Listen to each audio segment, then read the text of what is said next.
Chapitre 282. La délation au Sanhédrin concernant Hermasté, Jean d'Andorre et Syntycha. Le 21 septembre 1945. Accompagné des apôtres et des disciples, Jésus se dirige vers Béthanie. Il est en train de parler aux disciples auxquels il donne l'ordre de se séparer pour aller annoncer le Messie, les Judéens à travers la Judée, les Galiléens remontant par l'autre rive du Jourdain. Cet ordre soulève quelques objections.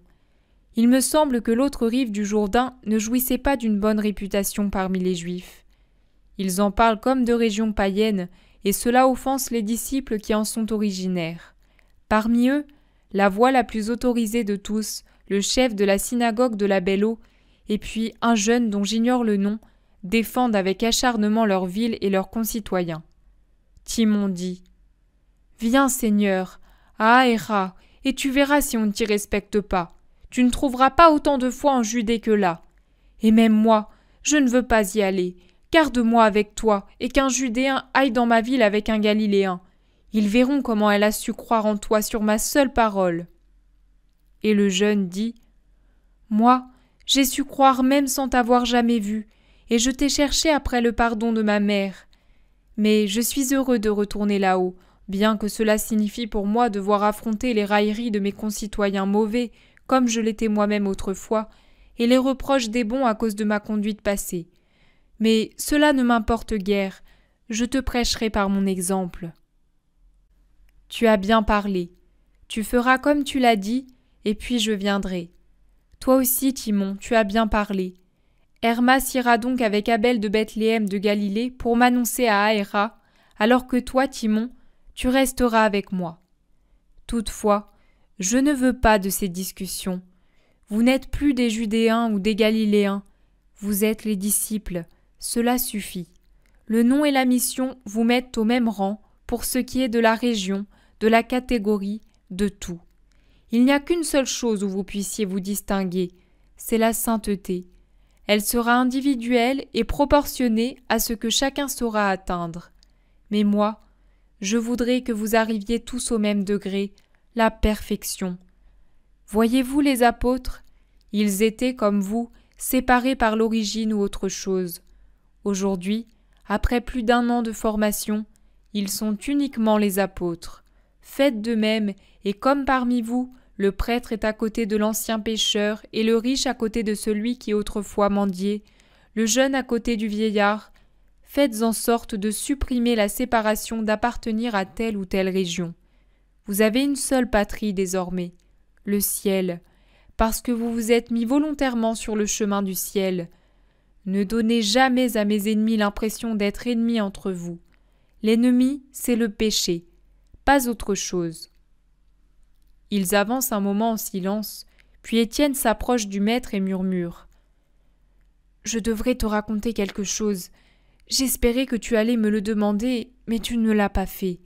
Hier, Gamaliel m'a parlé. » « Je l'ai vu. Tu ne me demandes pas ce qu'il m'a dit ? » « J'attends que tu me le relates, car un bon disciple n'a pas de secret pour son maître. »« Gamaliel... »« Maître, viens quelques mètres en avant avec moi. »« Oui, allons, mais tu pouvais parler en présence de tous. » Il s'éloigne de quelques mètres. Étienne dit en rougissant. « Je dois te donner un conseil, maître. Pardonne-moi. » « S'il est bon, je l'accepterai. Parle donc. »« Maître, au Sanhédrin, on sait tout tôt ou tard. C'est une institution qui a 1000 yeux et 100 ramifications. Il pénètre partout, il voit tout, il entend tout. Il a davantage d'informateurs qu'il n'y a de briques dans les murs du temple. Beaucoup vivent comme cela. En faisant de l'espionnage. Termine donc, c'est la vérité et je le sais. Eh bien, qu'est-ce qu'on a dit de plus ou moins vrai au Sanhédrin ? On a dit tout. J'ignore comment ils peuvent savoir certaines choses. Je ne sais pas non plus si elles sont vraies, mais je te rapporte textuellement ce que m'a confié Gamaliel. Recommande au maître de faire circoncire Hermasté ou de l'éloigner pour toujours. Il n'y a rien à ajouter. En effet, Il ne faut rien ajouter, premièrement parce que justement je vais à Béthanie pour cela, et j'y resterai jusqu'à ce qu'Hermasté puisse voyager de nouveau. En second lieu, parce qu'aucune justification ne pourrait faire tomber les préventions et les réserves de Gamaliel, scandalisé par le fait que j'ai avec moi un incirconcis corporellement. Ah, s'il regardait autour de lui et en lui, que d'incirconcis en Israël! Mais Gamaliel, c'est le parfait représentant du vieil Israël. Il n'est pas mauvais, mais regarde ce caillou. Je pourrais le briser, mais non le rendre malléable. Ainsi en est-il de lui. Il faudra l'écraser pour le recomposer. Et je le ferai. Tu veux combattre Gamaliel? Prends garde, il est puissant. Le combattre, comme si c'était un ennemi? Non. Au lieu de le combattre, je vais l'aimer en satisfaisant l'un de ses désirs à cause de son cerveau momifié, et je répandrai sur lui un baume qui le désagrégera pour le refaire différent. Je prierai moi aussi pour que cela arrive, parce que je l'aime bien. Est-ce que je fais mal? Non, tu dois l'aimer en priant pour lui, et tu le feras, c'est certain. C'est même toi qui m'aideras à composer le baume. Cependant, tu diras à Gamaliel pour qu'il se tranquillise que j'ai déjà tout prévu pour Hermasté et que je le remercie de son conseil. Nous voici à Béthanie. Arrêtons-nous ici pour que je vous bénisse tous, parce que c'est là que nous allons nous séparer. Et s'étant réunis au groupe nombreux des apôtres mêlés aux disciples, il les bénit et les congédie tous, sauf Hermasté, Jean d'Andorre et Timon.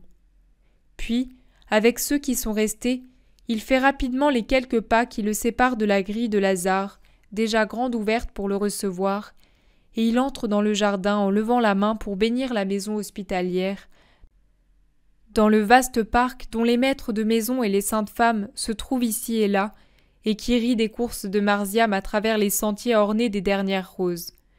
Et avec les maîtres et les femmes, au cri de ces dernières, débouchent d'un sentier Joseph d'Arimathie et Nicodème, eux aussi hôtes de Lazare, pour pouvoir rester en paix avec le Maître. Et tous accourent au-devant de Jésus, Marie avec son doux sourire, et Marie de Magdala avec son cri d'amour « Mon Maître !» et Lazare qui boite, et les 2 solennels membres du Sanhédrin, et en queue les pieuses femmes de Jérusalem et de Galilée, visage ridé et visage lisse des jeunes femmes, visage virginal doux comme celui d'un ange d'Analia, qui rougit en saluant le Maître. « Saint-Ika n'est pas ici ?» demande Jésus après les premières salutations. « Elle est avec Sarah, Marcel et Noémie, en train de préparer les tables, mais les voilà qui arrivent. » Et en effet, arrivent avec la vieille Esther de Jeanne, 2 visages marqués par l'âge et les souffrances passées, au milieu de 2 autres visages sereins et différents pour la race, et un je ne sais quoi qui la distingue en tout, le visage sévère et pourtant lumineux de paix de la grecque. Je ne pourrais pas la considérer comme une véritable beauté, mais ses yeux d'un noir adouci par des nuances d'indigo foncé sous un front haut et plein de noblesse attirent l'attention plus encore que son corps, qui est assurément plus beau que son visage, un corps mince sans être maigre, bien proportionné, avec une démarche et des mouvements harmonieux. Mais c'est le regard qui accroche l'intérêt, ce regard intelligent, ouvert, profond, qui semble aspirer le monde, en faire le tri, retenir ce qui est bon, utile, sain, et repousser ce qui est mauvais, ce regard sincère qui se laisse fouiller jusque dans ses profondeurs et dont l'âme ressort pour scruter ce qui l'environne. S'il est vrai que le regard permet de connaître une personne, je peux dire que Saint-Ika est une femme au jugement sûr, aux pensées fermes et honnêtes. Elle s'agenouille elle aussi avec les autres et attend pour se relever que le Maître l'ordonne.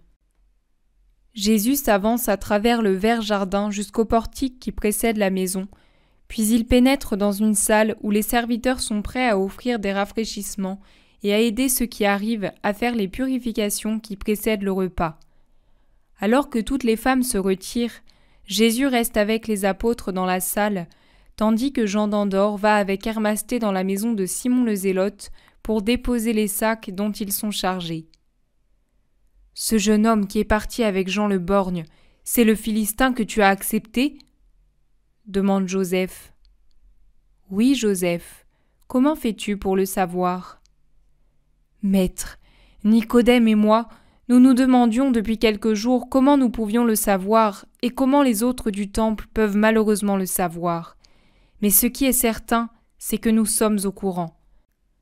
Avant la fête des tentes, à la séance qui précède toujours la fête, certains pharisiens ont dit savoir avec exactitude qu'à tes disciples, outre les, pardon Lazare, les pécheresses connues et inconnues, et les publicains, pardon Matthieu, et les anciens galériens, s'étaient joints un Philistin incirconcis et une païenne.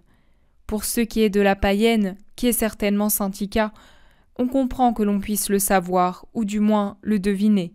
On a fait grand bruit et a été ridiculisé par ses compatriotes et par les Juifs, parce qu'il est allé chercher partout sa fugitive, plaintif et en même temps menaçant, allant jusqu'à importuner Hérode parce qu'il prétendait qu'elle s'était cachée dans la maison de Jeanne et que le tétrarque devait obliger son intendant à la rendre à son maître.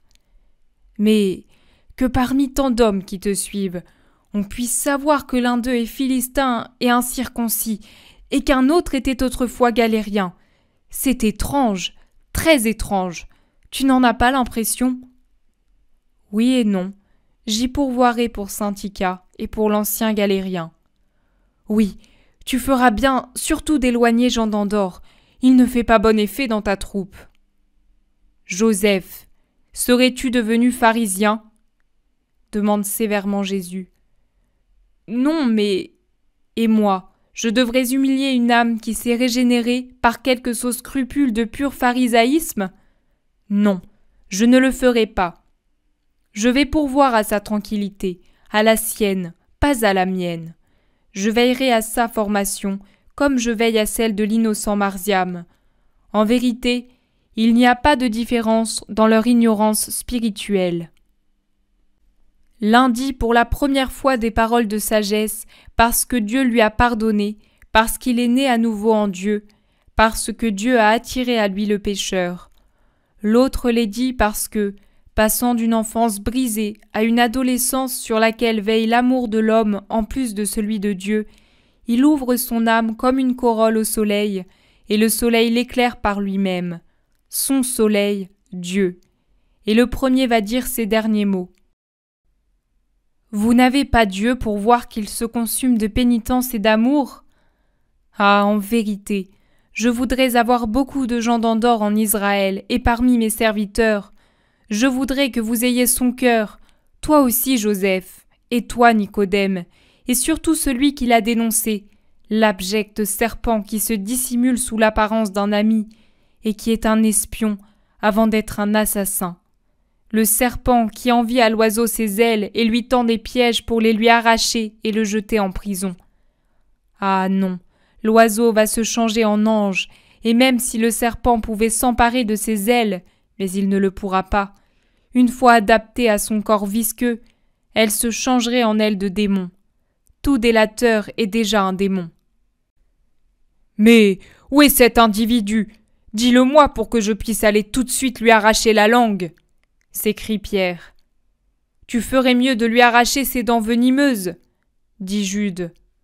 Mais non, s'exclame Judas d'un ton tranchant. Il vaut mieux l'étrangler, ainsi il ne fera plus aucun mal. Ce sont des êtres qui peuvent toujours nuire. Jésus le contemple et achève. Et mentir. Mais personne ne doit faire quoi que ce soit contre lui. Il ne faut pas, en s'occupant du serpent, laisser périr l'oiseau. En ce qui concerne Hermasté, je vais rester ici, précisément dans la maison de Lazare, pour la circoncision d'Hermasté, qui embrasse la religion sainte de notre peuple par amour pour moi et pour éviter des persécutions de la part des petits esprits juifs. Ce n'est qu'un passage des ténèbres à la lumière, et il n'est pas nécessaire pour que la lumière vienne dans un cœur. Mais je le permets pour calmer les susceptibilités d'Israël et pour montrer la volonté réelle du Philistin d'arriver à Dieu. Mais je vous le dis, dans le temps du Christ, ce n'est pas nécessaire pour appartenir à Dieu. Il suffit d'avoir la volonté et l'amour, il suffit d'avoir la rectitude de la conscience. Et où circoncirons-nous la grecque? Quel point de son âme, si par elle-même elle a su entendre Dieu mieux que bien des gens en Israël? En vérité, parmi ceux qui sont ici, beaucoup sont ténèbres comparés à ceux que vous méprisez comme ténèbres. De toute façon, le délateur et vous, membres du Sanhédrin, vous pouvez informer qui de droit que ce scandale a disparu à partir d'aujourd'hui même. Pour qui? Pour tous les trois? Non, Judas, pour Hermasté. Pour les autres, j'y pourvoirai. As-tu autre chose à demander? Moi non, maître. Et moi non plus, je n'ai rien d'autre à te dire. Cependant, je vous demande de me dire, si vous le savez, ce qu'il en est du maître de Syntycha. Pilate l'a expédié en Italie par le premier bateau en partance pour ne pas avoir d'ennui avec Hérode et avec les Juifs en général. Il traverse des moments difficiles, Pilate, et cela lui suffit, dit Nicodème. Cette nouvelle est-elle sûre? Je peux la vérifier, maître, si tu le juges bon, dit Lazare. Oui, fais-le et confirme-la moi ou non. Mais, chez moi, Syntycha est tout à fait en sûreté. Je le sais. Israël aussi protège l'esclave fugitif contre un maître étranger et cruel. Mais je veux le savoir. Pierre s'exclame. Et moi, je voudrais savoir quel est le délateur, l'informateur, le gracieux espion des pharisiens. Qui sont ces pharisiens dénonciateurs? On peut le savoir, et je veux le savoir. Je veux connaître les noms des pharisiens et de leur ville. Je parle des pharisiens qui ont fait le joli travail d'informer grâce à la trahison préalable de l'un de nous, car nous sommes les seuls à savoir certaines choses, nous les disciples, anciens et nouveaux. Le joli travail d'informer le Sanhédrin sur les actes du maître. Ces faits sont exacts. Il y a un démon qui dit et pense le contraire et... Suffit, Simon, fils de Jonas. Je te l'ordonne. Et moi, j'obéis, même si l'effort que je fais me fait éclater les veines du cœur. Mais en attendant, le charme de cette journée est parti. Non, pourquoi? Y a-t-il quelque chose de changé entre nous? Alors, ô mon Simon, viens ici près de moi, et parlons de ce qui est bon. On vient nous dire que le repas est servi, maître, dit Lazare. Alors allons-y.